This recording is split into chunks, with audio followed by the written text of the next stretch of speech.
اعوذ باللہ من الشیطان الرجیم بسم اللہ الرحمن الرحیم. سب سے پہلے تو میں آپ صحافی حضرات کا شکریہ ادا کرتا ہوں. ان کا شکریہ ادا کرتا ہوں کہ انہوں نے مختصر سے نوٹس پر یہیں پر موجود تعاون کیا اور ہماری آواز کو دنیا تک پہنچانے کے لیے تعاون کیا. میں ان کا شکر گزار ہوں. آج کی یہ ہنگامی پریس کانفرنس جو موجودہ صورتحال چل رہی ہے ملک کی، اس حوالے سے منعقد کی جا رہی ہے. ملک میں لا قانونیت، ملک ایک جنگل کا نقشہ پیش کر رہا ہے. آئین اور قانون نام کی کوئی ملک میں چیز نظر نہیں آتی. اس وقت ملک دہشت گردوں کے قبضے میں ہے.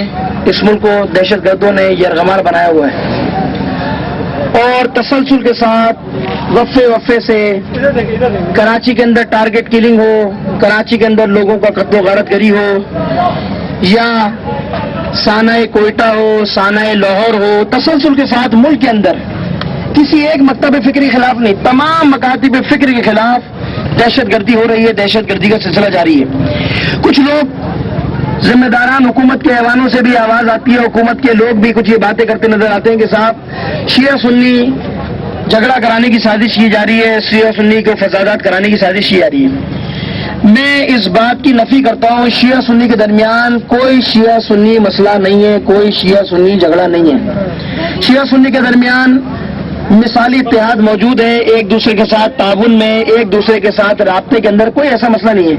دہشت گردی کا جہاں نشانہ ہم بن رہے ہیں، وہاں آپ نے دیکھا داتا دربار کو بھی نشانہ بنایا گیا. سانحہ نشتر پاک جیسے واقعات، اس دل خراش واقعات اس ملک میں رونما ہوتے ہیں. یہ ایک ناسور بن چکا ہے ملک کے لیے اور ملک تباہی کے دانے پر کھڑا ہے. حکمرانوں کو شاید ملک کی فکر نہیں ہے. حکمران اپنی ملک کی دولت کو جمع کرنے میں اپنی عیاشیوں کے اندر مصروف ہے.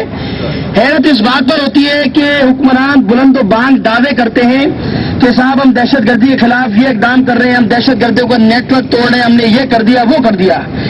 میں سوال کرتا ہوں پاکستان کے حکمرانوں سے، کوئی ایک قاتل مجھے بتاؤ جو تم نے آج تک تلخدار پر لٹکایا ہو، چاہے وہ ہمارا قاتل ہو چاہے دوسروں کا قاتل ہو. دہشت گرد تو دہشت گرد ہوتا، اس کا کوئی مذہب نہیں ہوتا، اس کا کوئی دین نہیں ہوتا. کوئی ایک قاتل تو بتاؤ، کسی ایک واقعے کا بتاؤ. مسجد حیدری کا قاتل تم نے پکڑے، ان کو تختہ دار پر لٹکایا. امام بارگاہ علیزہ کے اندر بم دھماکہ ہوا، خود کا حملہ ہوا، درجنوں لوگ شہید کر دیے گئے، ان کے قاتل پکڑے گئے، تختہ دار پر لٹکایا گیا. مدینہ تلیم کے اندر خود کا حملہ ہوا، اس کے قاتل نہیں پکڑے گئے. شہید علامہ سنترابی کو قتل کیا گیا، بہت سارے علماء مارے گئے، ڈاکٹر مارے گئے. اسی حالیہ کراچی کے اندر ٹارگٹ کلنگ کے اندر درجنوں لوگ مار دیے. کوئی ایک قاتل تو پکڑو. سانحہ عاشور جیسے سنگین واقعات اس شہر میں رونما ہوئے.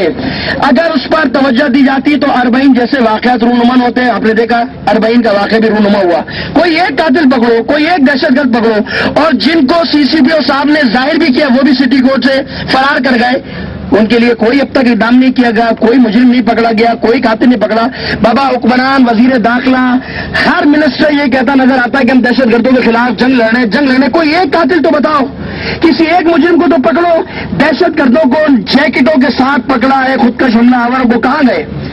عوام کو بتاؤ. عوام بے چین ہے، عوام عدم تحفظ کا اپنے آپ کو شکار محسوس کر رہی ہے. کوئی ان کی جان و مال کا تحفظ کرنے والا اس ملک میں نظر ہی نہیں آتا. نہ آئین کی بالادستی ہے، نہ قانون کی بالادستی ہے. دہشت گرد دنداناتے گھوم رہے. حکمرانوں کو چاہیے کہ منظر عام پر حقائق لے کر آئیں. 21 رمضان کو اگر حکومت سنجیدہ ہوتی اور قاتلوں کو پکڑتی، مجرموں کو پکڑتی، منظر عام پر حقائق لے کر آتی تو شاید یہ واقعہ نہ ہوتا. یہ کون تھے سانحہ کوئٹہ کے اندر بیچارے جو لوگ نشانہ بنے؟ دہشت گردی کا یہ مظلوم تھے جو اسرائیل کے خلاف نکلے تھے، جو امریکی جارحیت کے خلاف نکلے تھے، مظلوم فلسطینیوں سے اظہار یکجہتی کے لیے نکلے تھے. ان کو سن کا نشانہ بنانا، ان کو ٹارگٹ کرنا، یہ پاکستان کی بدترین کارروائی ہے. یہ پاکستان کے چہرے پہ ایک کلنک کا ٹیکہ ہے. یہ بدنام کیا جا رہا پاکستان کو. میں پاکستان کے حکمرانوں سے کہتا ہوں خدا را ہوش کے ناخن لو. ملک تباہی کے دانے پر کھڑا ہے. سیلاب جیسے عذاب کہہ لو اس ملک کے اوپر آیا ہوا ہے حکمرانوں کو متنبع کرنے کے لیے کہ ملک کے اندر افراتفری کی صورتحال ہے. اس میں اتنے بڑے بڑے واقعات، اس میں اتنے بڑے دہشت گرد دندناتے گھوم رہے. کوئی مجرم نہیں پکڑا جاتا، کوئی قاتل نہیں پکڑا جاتا. اور دوسری بات یہ کہ آپ مجرم نہیں پکڑ سکتے، قاتل نہیں پکڑ سکتے، تو اظہار یکجہتی کرو، اظہار ہمدردی کرو. اس کے بعد اوپر سے بیان ہی آتا، وزیر داخلہ صاحب بیان دیتے کہ مجلسوں کو بند کر دو، میلادوں کو بند کر دو، محفلوں کو بند کر دو، یہ سب کچھ بند کر دو. میں وزیر داخلہ سے سوال کرتا ہوں، مجھے آج بتائیے انصاف کے ساتھ، ہم اگر آپ کی بات مان لیں کہ آج ہم ٹھیک عزاداری کو محسوس کرتے ہیں، اگر آپ کی بات پہ مان لیں تو مجھے جواب دو، جی ایچ کیو میں بھی تمہیں تالا لگانا پڑے گا، وہاں بھی دہشت گردوں نے کارروائی کی ہے یا نہیں کی ہے؟ میں وزیر داخلہ صاحب سے سوال کرتا ہوں، مجھے بتائیے ایف آئی اے کے دفتر کے اوپر دھماکہ ہوا، ایف آئی اے کے دفتر کو بھی تالا لگا دو. انٹیلیجنس کے دفاتر پہ دھماکے ہوئے، ان کو بھی بند کر دو. کیڈٹ، پولیس کیڈٹ جو مناوا کے اندر شہید ہوئے، سینکڑوں زخمی ہوئے، اس کے اندر ان کو بھی بند کر دو. سارے ملک کے دفاتر بند کر دو. 5 اسٹار ہوٹل جس میں تم جا کر عیاشیاں کرتے ہو، ان پر بھی حملے ہو، ان کو بھی بند کر دو. اور دہشت گردوں کو پکڑنے کے بجائے یہ دہشت گرد یہ ملک دہشت گردوں کے حوالے کر دو. یہ کوئی بات ہے؟ مجھے بڑا افسوس ہوا. سانحہ کوئٹہ کے بعد اظہار یکجہتی کرنے کے بعد وہاں کی حکومت نے اعلان کیا کہ مذہبی جلوس اور پابندی، مذہبی رسومات پر پابندی، یہ ہمارا قانونی اور آئینی حق ہے. ہم پاکستان میں رہتے ہیں، یہ ہمارا حق ہے، یہ ملک ہمیں اجازت دیتا ہے. ہم جہاں چاہیں، جب چاہیں، جس جگہ چاہیں اپنی مذہبی رسومات کو اپنی 4 دیواری میں رہتے ہوئے کر سکتے ہیں. اس ملک کا آئین ہمیں اجازت دیتا ہے. یہ کون ہوتے حکمران کہ جو ہمیں روکے ہماری رسومات سے؟ اگر 4 دیواری کی بات کرتے ہیں کہ ہم 4 دیواری میں اپنی مجلسوں کو لے جائیں، ماتم لے جائیں، تو مسجد حیدری کا دھماکہ 4 دیواری میں ہوا تھا، نشتر پارک کا دھماکہ 4 دیواری میں ہوا تھا، مسجد علی رضا کا دھماکہ 4 دیواری میں ہوا تھا. اس سے پہلے کوئٹہ کے اندر جو مسجد و امام بارگاہ میں دھماکہ ہوا 4 دیواری میں ہوتا جمعے کی نماز کے اندر. تو یہاں نہ 4 دیواری میں لوگ محفوظ ہیں، نہ بازاروں محفوظ ہیں. حکمران آخر چاہتے کیا ہیں؟ حکومتیں بدلتی رہی، بے نظیر کی حکومت آئی، اسی میں ٹارگٹ کلنگ کا سلسلہ جاری تھا. نواز شریف کی حکومت آئی، اس میں ٹارگٹ کلنگ کا سلسلہ ہے. پرویز مشرف کی حکومت آئی، اس میں ٹارگٹ کلنگ کا سلسلہ. یہ موجودہ حکومت ہے، اس میں بھی تسلسل کے ساتھ لوگوں کو مارا جا رہا ہے. ہر حکومت یہ دعویٰ کرتی ہے ہم دہشت گردوں کے نیٹ ورک توڑ رہے ہیں، ہم دہشت گردوں سے آنی ہاتھ سے نمٹیں گے. مجھے ایک حکمران جواب دے کہ قاتل کو لٹکایا ہو، کسی کو تختہ دار پر پھانسی دی ہو. حکومتیں بدلتی رہی، دہشت گردوں کی کارروائیوں میں کوئی تبدیلی نہیں آئی، مرنے والوں میں کوئی تبدیلی نہیں آئی. وہی تسلسل ہے دہشت گردی کا. لگتا ہے ایسا ہے کہ حکومت کے پاس کوئی چیز نہیں ہے، یہ ملک دہشت گردوں کے ہاتھ میں ہے. میں حکومت کو کہہ رہا ہمارے صبر کا امتحان نہ لے. یہ کوئی شیعہ سنی مسئلہ نہیں ہے جو بیان دے دیتے ہو کہ فرقہ واریت کی بات کی جا رہی ہے. یہ شیعہ سنی مسئلہ نہیں ہے، تمام لوگ گواہ ہیں. شیعہ سنی مسئلہ نہیں، دہشت گردی کا مسئلہ ہے. آئین اور قانون کی بالادستی جب تک اس ملک میں نہیں ہوگی، مجرموں کو نہیں لٹکایا جائے گا، دہشت گردوں کی ضرورت بڑھے گی. وہ قوی ہوں گے، ان کے نیٹ ورک مضبوط ہوں گے. تمہاری ذمہ داری ہے کہ تم بیان کم دو، عملی اقدام زیادہ کرو تاکہ لوگوں کی جان و مال کا تحفظ کیا جا سکے. ابھی عید کی نمازیں آ رہی ہیں، عید کے اجتماعات آ رہے ہیں، اس پہ پھر تم میں بیان دے دینا. عید کے اجتماعات بند کر دیں، لوگ عبادت کرنا چھوڑ دیں، اپنی مذہبی رسومات کرنا چھوڑ دیں. حکومت کتنے بھونڈے بیان دیتی ہے. میں حکومت سے پھر دوبارہ مطالبہ کرتا ہوں، رحمان ملک صاحب نے دوبارہ یہ ضرورت کی ہے، ان کو مستعفی کیا جائے.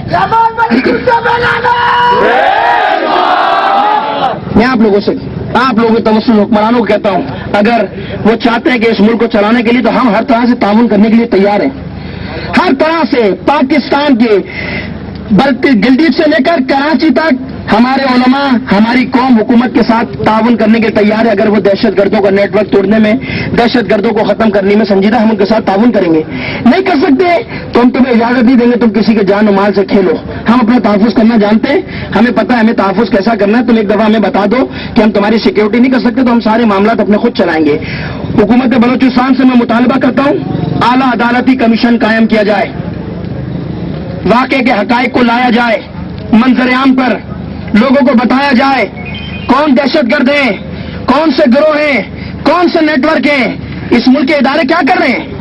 اس ملک کے ادارے جو قومی دولت پر پل رہے ہیں وہ ادارے کہاں ہیں؟ مجھے تو کہیں نظر نہیں آتی، کوئی صورتحال نظر نہیں آتی. لہٰذا میں حکومت سے مطالبہ کرتا ہوں اعلیٰ عدالتی کمیشن قائم کیا جائے. ہم پورے سندھ بھر میں 3 روز سوگ کا اعلان کرتے ہیں سانحہ کوئٹہ کے اوپر.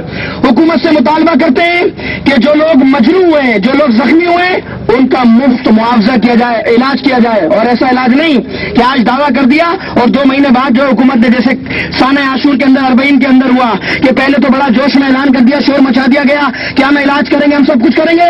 اب تک زخمی پریشان اور ہو رہے ہیں, زخمی بیچارے ڈر ڈر کی ٹھوکریں کھا رہے ہیں. ہم حکومت سے یہ مطالبہ نہیں کرتے, حکومت سے کہتے ہیں ان کا علاج جب تک کرائے جب تک مکمل صحت یاب نہ ہو جائے, اور شہید ہونے والوں کو معاوضہ دیا جائے, معقول معاوضہ. اگرچہ کہ ان کے لیے ناکافی ہے, کیونکہ جان ایک بہت بڑی چیز ہوتی ہے, چلی گئی, لیکن ان کے سارے ادارے ہمدردی کے لیے معقول ان کو معاوضہ دیا جائے. میں پھر مذمت کرتا ہوں, دہشت گردوں کا نیٹ ورک توڑا جائے. کوئٹہ کے اندر تسلسل کے ساتھ دہشت گردی جاری ہے. قائد ملت جعفری علامہ ساجد نقوی نے رحمان ملک کو کہا تھا کہ میں جانتا ہوں فلاں ملا دہشت گردی میں انوالو ہے, وہ پیسے دیتا ہے. رحمان ملک صاحب نے یہ جواب دیا تھا, یہ تو میں بھی جانتا ہوں لیکن میرے اختیار میں نہیں ہے. کس کے اختیار میں؟ یہ کون کرے گا؟ یہ حکومت کس کے ہاتھ میں ہے؟ میں حکمرانوں کو متنبہ کرتا ہوں کہ ہمارے صبر کا امتحان نہ لے. ہم پتھر کا جواب اینٹ سے دینا بھی جانتے ہیں. ہم اس ملک کے ہمدرد ہیں, ہم نے اس ملک کے لیے قربانی دی ہے. کیا ملک بنانے کا صلہ ہمیں یہ دیا جا رہا ہے کہ روزانہ 50-50 100 آدمیوں کے جنازے اٹھائیں؟ کیا ملک کے ساتھ محبت کرنے کا صلہ ہمیں یہ دیا جا رہا ہے کہ ہم اپنے شہیدوں کے جنازے اٹھائیں, زخمیوں کو اٹھائیں, ہم احتجاج کریں, ہم شور کریں اور کوئی ہماری آواز پہ نہ سنے؟ میں حکومت سے کہتا ہوں کہ ہم نے اس پاکستان کو بچانے کے لیے قربانی دی ہے, تم نے نہیں دی ہے, ہم نے قربانی دی ہے. ہمارے آبا اجداد نے اس ملک کو بچایا ہے, بنایا ہے. اگر تم لوگوں نے مؤثر اقدام نہیں کیے تو ہم سڑکوں پر نکلیں گے. ہم اختیار رکھتے ہیں آئین اور قانون کے دائرے میں رہتے ہوئے اس ملک کا دفاع کرنے کی, ہم صلاحیت رکھتے ہیں. اور پھر جب ہم اس ملک کا دفاع کرنے نکلیں گے تو انشاءاللہ تعالیٰ تمہیں ایوانوں سے نکال کر پھینک دیں گے. میں حکومت سے پھر کہتا ہوں کہ سنجیدگی سے اقدام کرے. ہم ان کا ہر سطح پر ساتھ دینے کے لیے تیار ہیں, اور میں اپنی قوم سے بھی التجا کرتا ہوں کہ امن و امان کو قائم کریں, صبر و تحمل سے کام کریں. دشمن سازشیں کر رہا ہے, دشمن چاہتا ہی یہی ہے کہ آپ آپس میں لڑیں, انتشار پیدا ہو. ہم انشاءاللہ تعالیٰ دشمن کی تمام سازشوں کو ناکام کریں گے اور ڈٹ کر مقابلہ کریں گے اس دہشت گردی کا. اگر دہشت گردوں کے بعد بمبار ہیں تو ہمارے پاس بھی ایسے سینے موجود ہیں کہ ہم اپنے سینے دیکھ دیکھ کے ان دہشت گردوں کو بتائیں گے. اگر تم چاہتے ہو کہ جلوس, آزاداری, ماتم محدود ہو جائے گی تو انشاءاللہ تمہیں تمہاری کمین گاؤں میں محفوظ کر دیں گے. حسین کے پیغام کو کربلا سے لے کر یہاں تک آئے ہیں, اور یہاں سے لے کر انشاءاللہ تا وقت ظہور امام الزمان اس آزاداری کی حفاظت کریں گے. آپ کے آنے کا بہت شکریہ.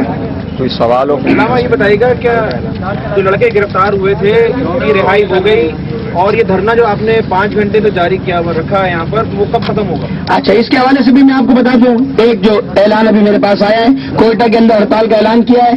ہم صوبہ سندھ کی جانب سے ہڑتال کی حمایت کرتے ہیں اور ان کے ساتھ ہیں, ان کے دکھ میں برابر کے شریک ہیں. دوسرا مسئلہ, یہ آج کا احتجاج ہم نے شروع کیا تھا اسی سانے کے اوپر 2-3 دن سے, یہاں پہلے بھی ہو رہا ہے 21 رمضان کے حوالے سے.